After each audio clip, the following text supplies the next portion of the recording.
بسم اللہ الرحمن الرحیم۔ صحیح بخاری حدیث نمبر 55۔ حضرت صلی اللہ علیہ وآلہ وسلم نے فرمایا، جب آدمی ثواب کی نیت سے اپنے اہل و عیال پر خرچ کرے پس وہ بھی اس کے لیے صدقہ ہے۔ صحیح بخاری حدیث نمبر 56۔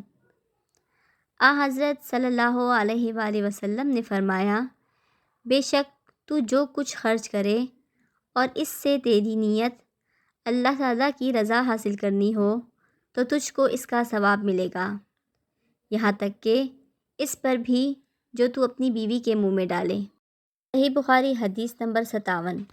حضرت صلی اللہ علیہ وآلہ وسلم سے میں نے نماز قائم کرنے اور زکوٰۃ ادا کرنے اور ہر مسلمان کی خیر خواہی کرنے پر بیعت کی۔ صحیح بخاری حدیث نمبر 58۔ جس دن مغیرہ بن شعبہ حاکم کوفہ کا انتقال ہوا تو وہ خطبے کے لیے کھڑے ہوئے اور اللہ کی تعریف اور خوبی بیان کی اور کہا، تم کو اکیلے اللہ کا ڈر رکھنا چاہیے، اس کا کوئی شریک نہیں، اور تحمل اور اطمینان سے رہنا چاہیے اس وقت تک کہ کوئی دوسرا حاکم تمہارے اوپر آئے، اور وہ ابھی آنے والا ہے۔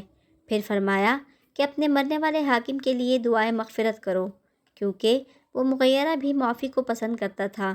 پھر کہا کہ اس کے بعد تم کو معلوم ہونا چاہیے کہ میں ایک دفعہ حضرت صلی اللہ علیہ وآلہ وسلم کے پاس آیا اور میں نے عرض کیا کہ میں آپ سے اسلام پر بیعت کرتا ہوں۔